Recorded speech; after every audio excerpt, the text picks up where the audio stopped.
3 avec Volkswagen. Parmi ces panneaux, lequel s'apparente le plus au genre du film de ce soir?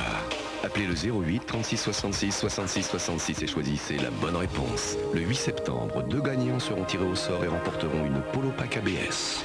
Bonne chance sur France 3 avec Volkswagen. Résumé du jour et bilan. Au cœur de la coupe avec Gérard Holtz, après la météo et Soir 3.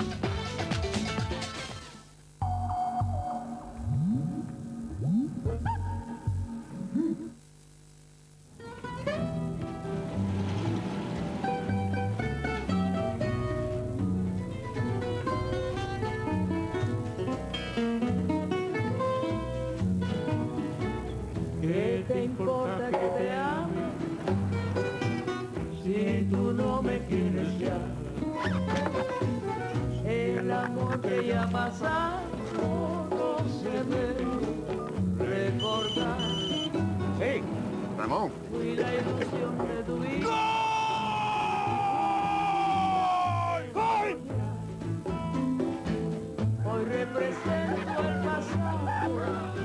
France Télécom, partenaire du plus beau terrain d'entente. Nouveau déodorant bien-être, une fraîcheur nature. Elle vous saisit, elle vous suit.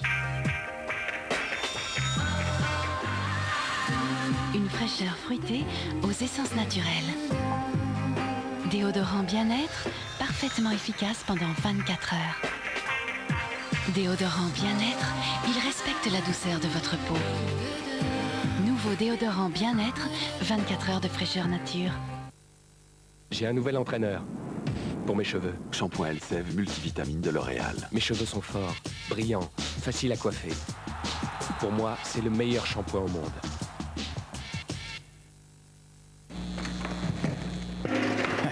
Heureusement pour les joueurs au Stade de France. L'éclairage, c'est Siemens. Véritable phénomène, André Rieu enthousiasme les stades et les salles de concert.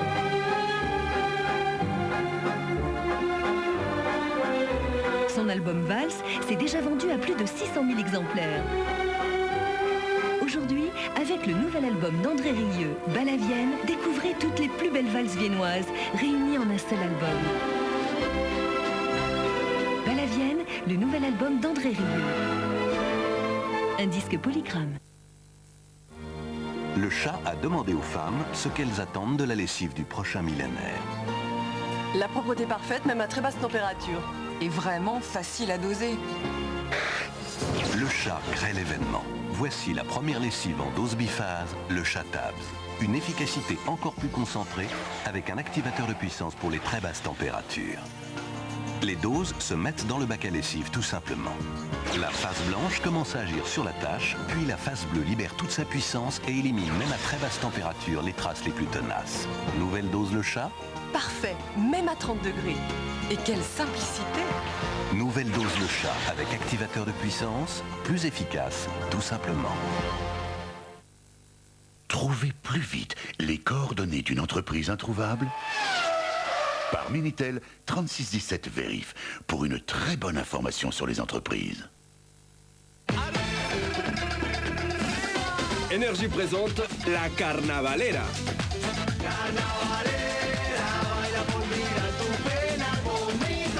La vague Latin House en direct de Cuba.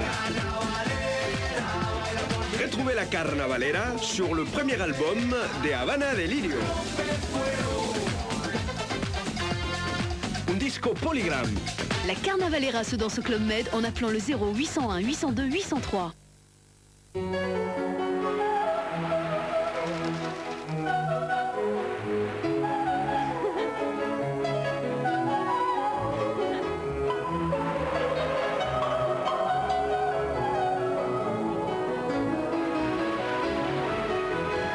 Oh, de Lancôme.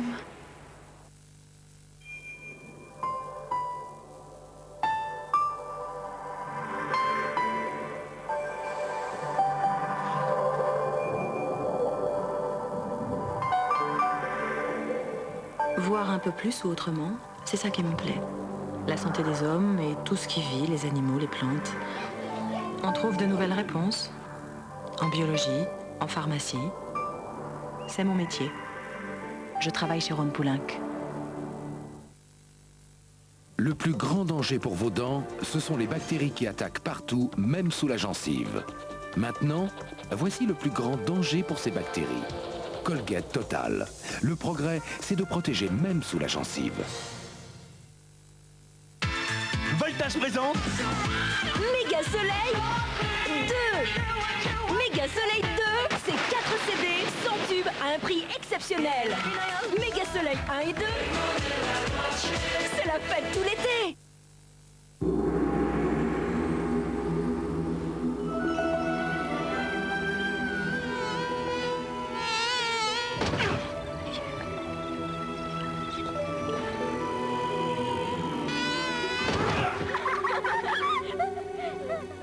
Bégon Max concentré avec éco-doseur. Il suffit de peu pour accéder à la paix de l'esprit. Bégon Max, le nouveau concentré de Bégon.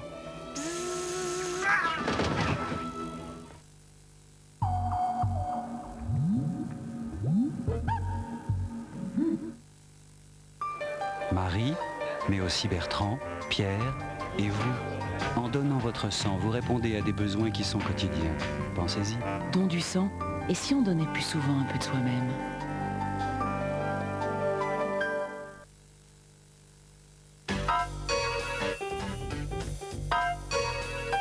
Pour tout savoir sur le temps, on peut compter sur France 3 avec Monsieur Bricolage. Bonsoir, il y avait une énorme différence de température et de temps également aujourd'hui entre la moitié nord et la moitié sud. 16 degrés seulement à Rouen et à Beauvais, alors qu'il faisait 34 à Carpentras. Alors tout cela sous l'influence de cette canicule qui est sur le sud de la France depuis un moment. Et puis nous avions sur le nord cette perturbation qui est descendue avec de l'air froid et donc beaucoup de grisailles, donc ces températures ne sont pas montées. Demain, cette perturbation va descendre encore un petit peu et celle-ci va remonter sur la France. Résultat, nous aurons des orages au cours de la nuit qui pourront être localement violents. Demain matin, on retrouve cette perturbation orageuse ici sur la moitié sud avec des pluies dans sa partie ouest, des orages à l'avant sur la partie est, une tramontane qui se lève et qui souffle à 50 km/h et puis toujours du soleil quand même sur l'extrême sud-est et sur la Corse. Sur le nord, c'est notre perturbation qui est toujours là, qui traîne, qui n'est pas très active mais qui donne beaucoup de grisailles et peut-être même quelques gouttes, retour de quelques timides éclaircies sur le nord, quelques timides éclaircies également sur le centre. Dans l'après-midi, eh bien notre perturbation ne bouge pas, on la retrouve ici sur le sud du pays avec de la grisaille, peut-être quelques gouttes. L'autre perturbation s'en va par le nord-est, elle donne là aussi de la grisaille, puis partout ailleurs, c'est une grisaille un tout petit peu plus légère, peut-être de temps en temps, mais c'est vraiment un temps très triste et très gris, sauf près de la Méditerranée, où là le vent se lève, se renforce, et donc nous aurons des rafales à 80 km/h qui vont dégager le ciel du Languedoc-Roussillon et d'une partie de la Provence. On retrouve la tendance orageuse des Alpes jusqu'à la Corse avec des éclaircies un peu plus belles quand même sur l'extrême sud-est et sur la Corse, mais tout de même quelques orages aussi. Alors les températures avec tout ça, eh bien c'est la chute. Alors les températures minimales, eh bien nous aurons demain entre 12 et 15 degrés et sur la moitié sud, elles varieront entre 13 et 21 degrés. La différence, nous la sentirons surtout avec les températures de l'après-midi puisque ces températures vont baisser localement de 10 à 15 degrés par rapport à aujourd'hui sur la moitié sud du pays. Je vous le disais tout à l'heure, on avait 34 degrés à Carcassonne, demain autour de 22 degrés. Ça baisse également auprès de la Méditerranée où il y avait aussi entre 30 et 34 degrés aujourd'hui. Demain, nous fêterons les Raoul. Vous connaissez notre numéro de téléphone pour d'autres informations. Vous retrouvez tout de suite Marc Hautement pour le journal. Bonsoir à tous.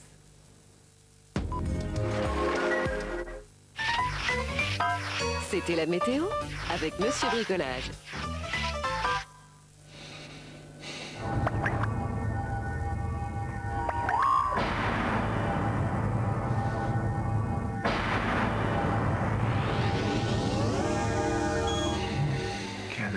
Et vous êtes plutôt rond, plutôt croix? Le Cadox, faites vos jeux lundi 13 juillet, 20h sur France 3.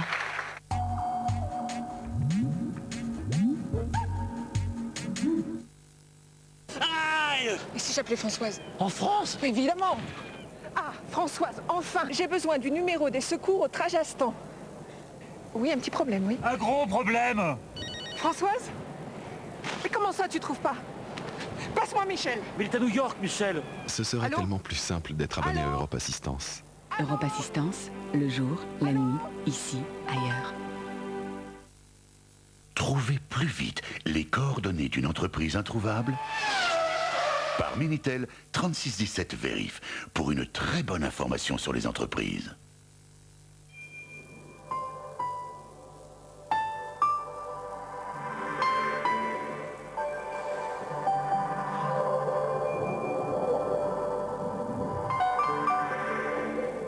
Voir un peu plus ou autrement, c'est ça qui me plaît. La santé des hommes et tout ce qui vit, les animaux, les plantes. On trouve de nouvelles réponses en biologie, en pharmacie. C'est mon métier. Je travaille chez Rhône Poulenc.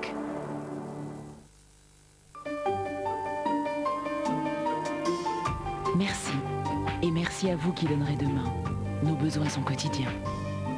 Don du sang, et si on donnait plus souvent un peu de soi-même? Le seul dentifrice qui protège sous la gencive est lui-même protégé par un brevet jusqu'en 2009. Vous allez vous sentir vraiment protégé. Colgate Total. Le progrès, c'est de protéger même sous la gencive.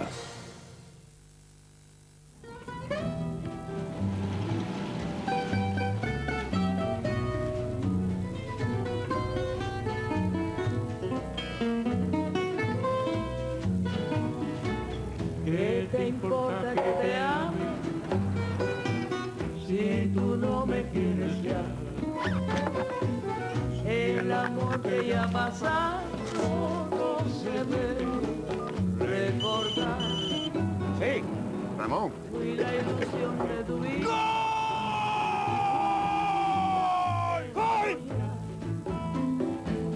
Hoy represento el pasado. France Télécom, partenaire du plus beau terrain d'entente.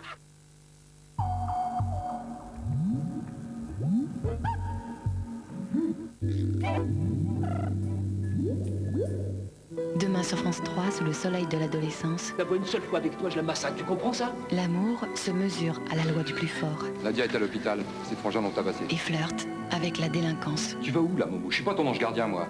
T'as envie de te ramasser 30 ans de tôle? Ça ferait de toi un homme, c'est ce que tu penses peut-être? Pourquoi tu fais tout ça pour lui? J'aime bien ton frère. Pour un ado au bord de la rupture, Xavier Deluc est l'éducateur. Trop libre pour toi, demain à 20h55 sur France 3.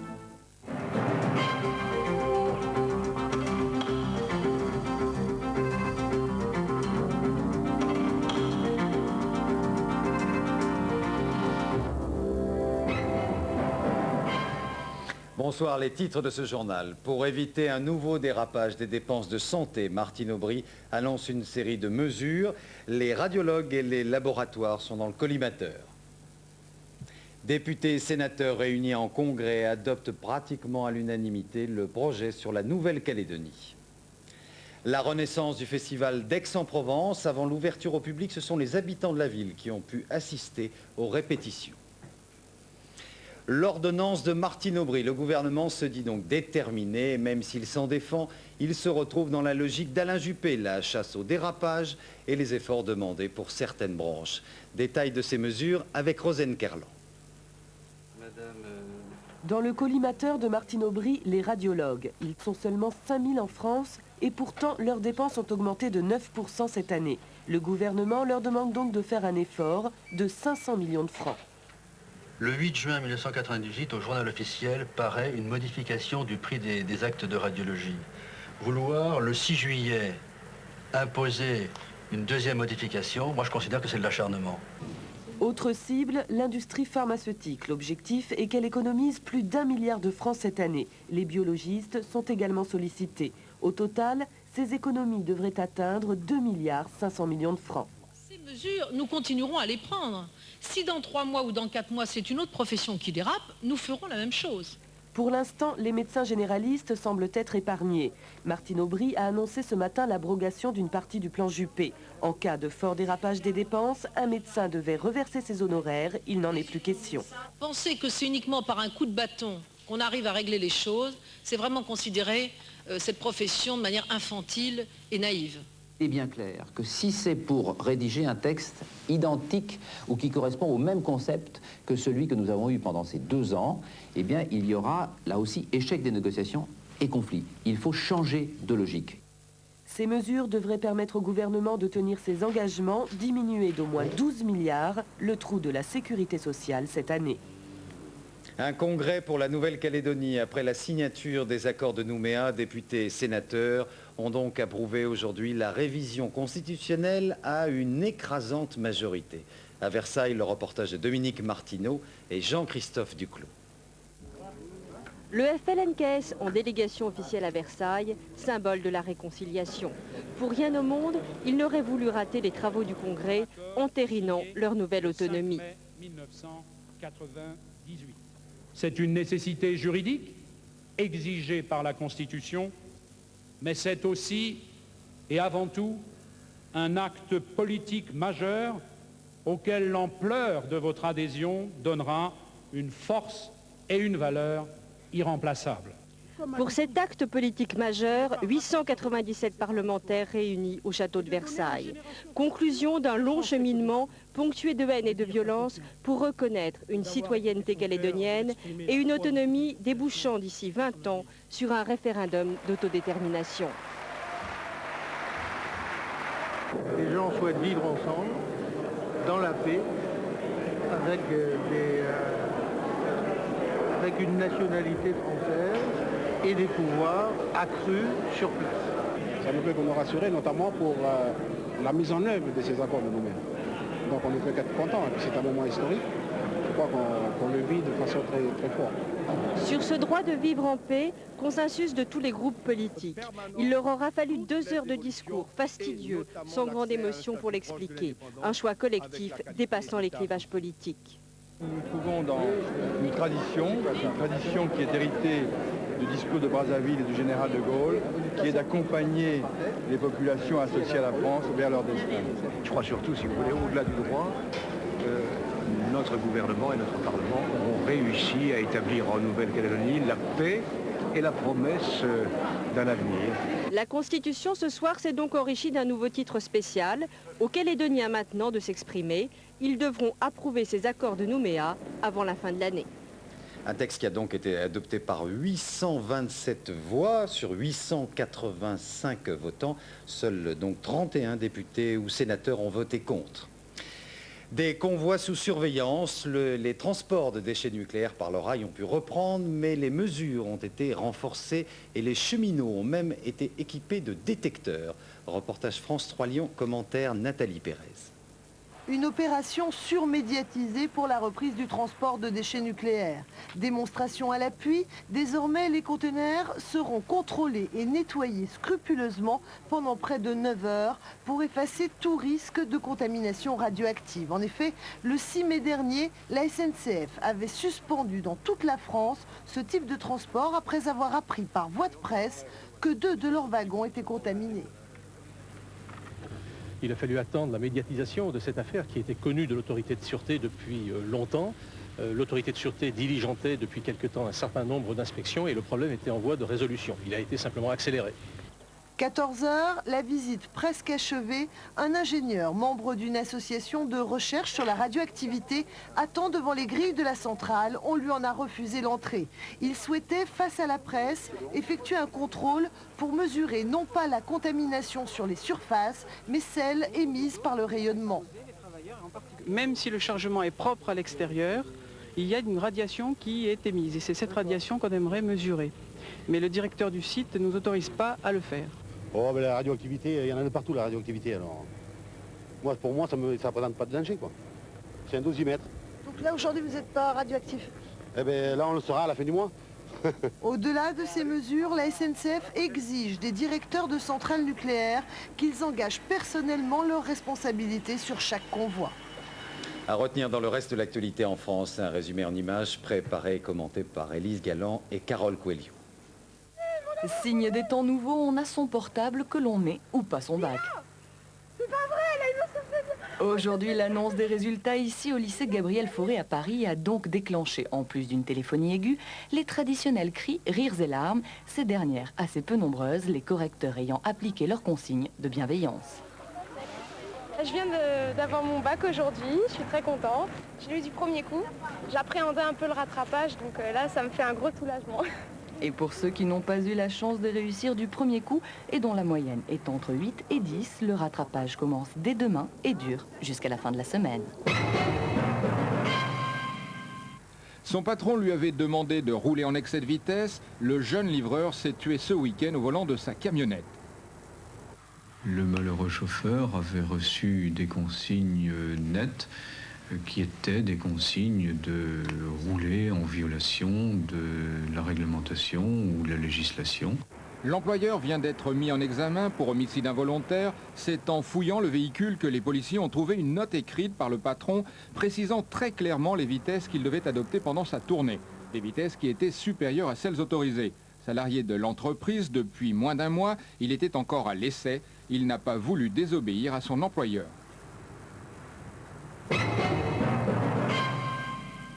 En Moselle, profanation du cimetière israélite de Dieuze, vieux de plus de 2 siècles. L'alerte a été donnée samedi après-midi par un riverain ayant trouvé le portail anormalement ouvert. Je n'aurais jamais pensé qu'une telle chose pouvait se passer dans le cimetière israélite de Dieuze. J'étais choqué par l'ampleur des dégâts d'une part. Je ne peux pas encore m'imaginer aujourd'hui qu'on ait pu faire un tel acte. Les dégâts sont considérables, une trentaine de stèles ont été renversées, certaines sont brisées, mais sur place, l'absence d'indices et d'inscriptions ne permet pas de rattacher cette profanation à un acte raciste. Le consistoire israélite de Moselle et le président de la communauté israélite de Dieuze ont déposé une plainte contre X.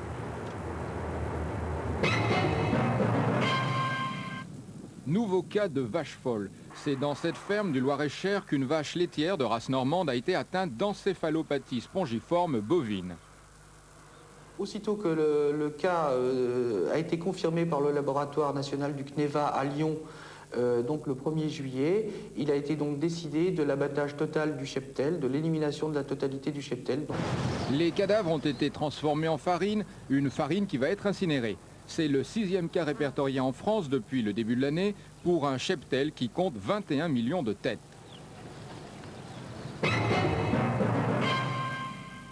Si une quinzaine de techniciens du spectacle ont conclu un accord au cas par cas avec la direction de Disneyland Paris et ont repris le travail ce soir, ce n'est toujours pas le cas des animateurs qui poursuivent leur mouvement de grève. La direction du parc estime que ces arrêts de travail ne concernent plus qu'une quarantaine d'artistes de la parade, un chiffre contesté par les grévistes qui, après 13 jours de grève, réclament toujours une hausse de salaire de 7%.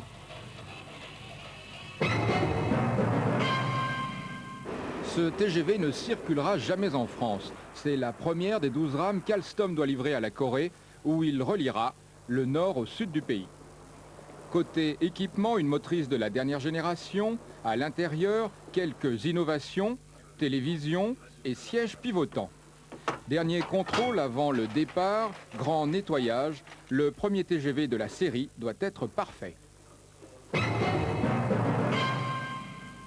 Voilà plus de 70 ans qu'ils attendaient ça. Les porteurs français d'emprunt russe peuvent depuis ce matin faire valoir leur titre. En effet, le recensement du nombre exact de porteurs a commencé. Seulement voilà, parmi les critères retenus dans le décret pour reconnaître ces titres, il n'est pas précisé emprunt émis en France. Aujourd'hui, plus rien ne s'oppose juridiquement à ce que des titres russes émis en Angleterre, en Suisse, en Belgique, et il y en a encore. Il y en a des tonnes dans les caves des banques suisses, il y en a des dizaines de tonnes dans certaines caves moscovites. Rien ne s'oppose à ce que ces titres-là viennent au recensement. Et bien entendu, plus il y aura de titres recensés et moins l'indemnisation sera importante. Cette dernière a d'ailleurs été plafonnée par la Russie à 2,5 milliards de francs, soit 100 fois moins que la dette d'origine. Les petits porteurs ont jusqu'au 31 décembre prochain pour se faire connaître auprès du Trésor public. Les marchés financiers, une tendance à la hausse pour ce début de semaine, une tendance qui s'est confirmée ce soir à Wall Street. Un coup d'œil sur les derniers indices.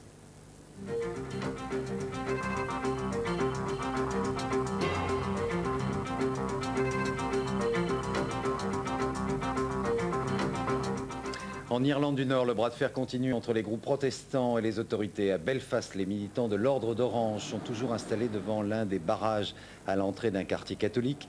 Barrage installé dimanche dernier par la police. Ce soir, ce sont ces militants protestants qui ont bloqué plusieurs dizaines de routes un peu partout en Irlande du Nord. Une tension qui est donc montée d'un cran et un premier test après le référendum qui doit pourtant ramener la paix en Ulster. Les Bleus superstars pour la dernière ligne droite de la Coupe du Monde. Il y avait foule aujourd'hui à Clairefontaine. Avant la demi-finale contre la Croatie, le dernier entraînement public a fait recette. Reportage de Dominique Champeau et Gilles Jacquier. Si la journée de dimanche avait été paisible, le retour au terrain ce matin aurait suffi à rappeler à ceux qui pourraient l'oublier que la France est en demi-finale de la Coupe du Monde. 400 journalistes, près de 50 caméras, on a beau avoir son rond de serviette dans les plus grands clubs européens, on a rarement vu mieux. C'est vrai qu'aujourd'hui, ça a dépassé les limites. Je crois que on voit très bien qu'on est quand même en demi-finale de Coupe du Monde. Donc c'est vrai que l'enthousiasme est tel qu'il y a autant de caméras. Pour la 4e fois de son histoire, la France rêve de finale. Et il faudrait être sacrément rabat-joie pour leur rappeler à tous les douloureux précédents du passé. Ceux-là n'ont pas de souvenirs personnels à gommer, juste une page d'histoire à écrire. Aujourd'hui, on est en demi-finale et peut-être qu'on ne se rend pas vraiment compte qu'on est quand même rentré dans l'histoire des grandes équipes françaises. Mais on ne se rend pas compte parce qu'il y a un objectif qui est la finale et on sent que cette équipe-là a le potentiel. Disons qu'il y a juste ce qu'il faut, une toute petite pression, on ne se la met pas trop haut, on essaye de savoir, enfin de prendre conscience qu'on fait un truc formidable. Dans ce contexte, l'identité du prochain adversaire est presque anecdotique. Tous ou presque ont bien sûr suivi la qualification de la Croatie aux dépens de l'Allemagne. Et si quelques-uns regrettent peut-être de ne pouvoir solder les comptes avec le passé, tous savent qu'ils n'ont peut-être pas gagné au change. Deux Van Gogh et un Cézanne retrouvés en Italie. Ils avaient été volés le 19 mai dernier dans la Galerie d'Art Moderne de Rome. Une enquête particulièrement rapide. 8 personnes ont été arrêtées, dont une employée du musée. La Renaissance, le célèbre festival retrouve une nouvelle jeunesse, un nouveau souffle des compositeurs et des metteurs en scène célèbres, mais aussi beaucoup plus jeunes et encore parfois très peu connus. Pour l'instant, ce sont les habitants de la ville qui ont pu suivre les répétitions en avant-première. Un reportage de Dominique Poncet et Jean-Marc Lallier. C'était le festival le plus huppé, sinon le plus snob de France. Désormais, ce sera le plus décontracté. La preuve, les musiciens débarquent aux répétitions du théâtre de l'Archevêché, sac à dos ou en scooter. Et Don Giovanni se permet même d'arriver en short. Pour son 50e anniversaire, le Festival d'Aix s'est offert un sacré coup de jeune. Il paraît que le premier Don Juan à Prague, en 1787, avait 21 ans. Or, bon, moi j'en ai 29 à présent, il faut dire quel âge a-t-il Don Juan? On est beaucoup de jeunes chanteurs, il y a beaucoup de prises de rôle, enfin c'est vraiment quelque chose de pas comme d'habitude, je pense vraiment.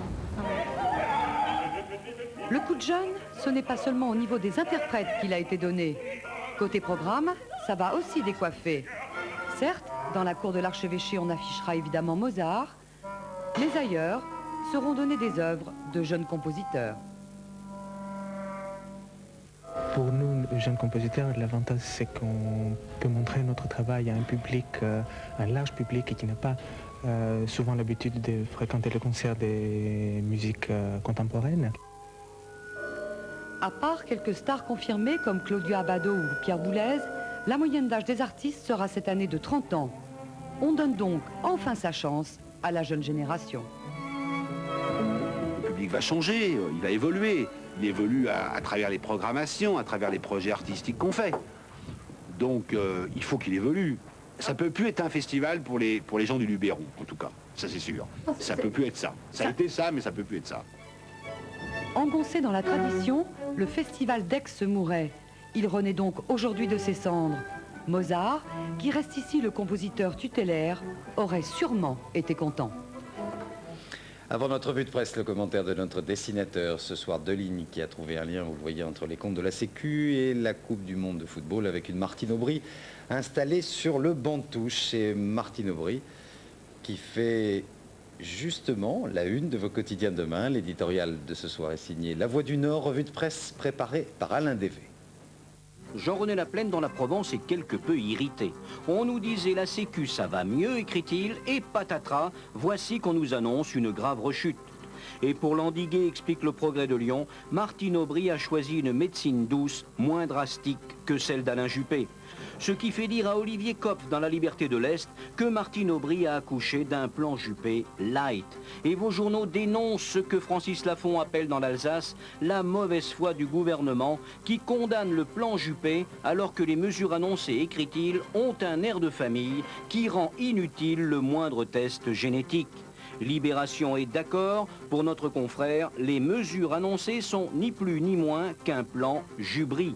Patrick Béguier dans l'Éco-Républicain parle même d'hypocrisie. On récuse le plan Juppé parce qu'il montre du doigt les médecins, explique-t-il, mais Martine Aubry, elle, montre du doigt l'industrie pharmaceutique, les radiologues et les labos d'analyse. Mais Jean-François Pommery dans La Voix du Nord doute de l'efficacité du remède. S'il n'est plus question aujourd'hui de sanctionner ni même de montrer du doigt les médecins, les radiologues, les biologistes, les dentistes subissent tout de même des sanctions au même titre que l'industrie pharmaceutique. Alors, il faut bien sûr lutter contre les gâchis, contre les prescriptions excessives, c'est évident, mais avec le développement des techniques qui sont fort coûteuses, on est dans un pays qui détient le triste record de consommation de médicaments, des médicaments pour le moral notamment. On doutera toujours dans ce pays de l'efficacité de mesures visant à soigner mieux en dépensant moins. Et puis, à la une, vous retrouverez aussi le baccalauréat. Les candidats, explique la Dordogne Libre, ont passé avec la proclamation des résultats aujourd'hui une dernière épreuve, parfois joyeuse, parfois dramatique. Et bon nombre de vos quotidiens, comme ici Corse ce matin, publient tous les résultats dans leurs départements respectifs. Mais personne n'oublie non plus que les demi-finales de la Coupe du Monde de football commencent demain avec Brésil-Pays-Bas. Pour le Dauphiné libéré, c'est le choc des continents. Pour le Parisien et aujourd'hui en France, c'est en tout cas une demi-finale de rêve, en attendant bien sûr la France, mercredi. Voilà, fin de ce journal. Le prochain rendez-vous avec la rédaction demain, le 12-13, vous sera présenté par Carole Gessler. Dans un instant, Gérard Rolls pour le Club du Mondial. Très bonne fin de soirée. Merci.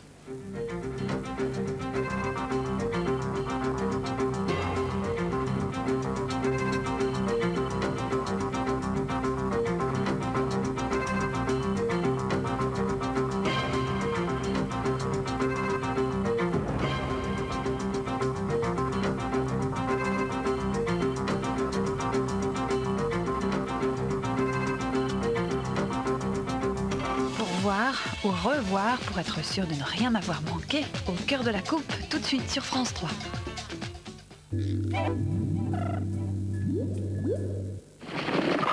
C'est extra pour les enfants ici. Mais ça n'a pas l'air mal pour les adultes non plus. C'est le coin le plus tranquille de toute l'île. Donc le vent, le ressac et les oiseaux. Et pour les photos, c'est génial.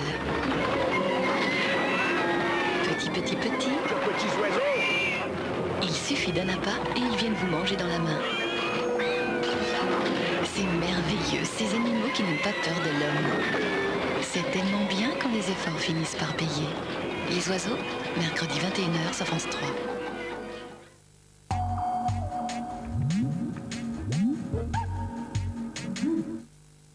Trouvez plus vite les coordonnées d'une entreprise introuvable par Minitel 3617 Vérif pour une très bonne information sur les entreprises.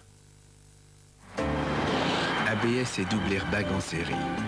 Climatisation. Nouvelle motorisation 16 soupapes et injection directe. Système de navigation par satellite Carminat qui vous indique votre route, toutes les routes, même submersible.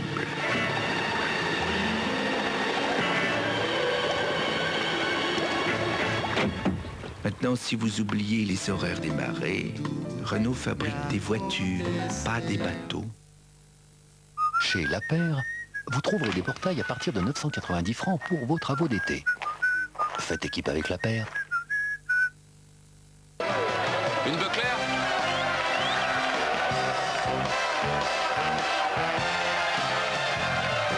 Cette saveur, c'est bœuf clair.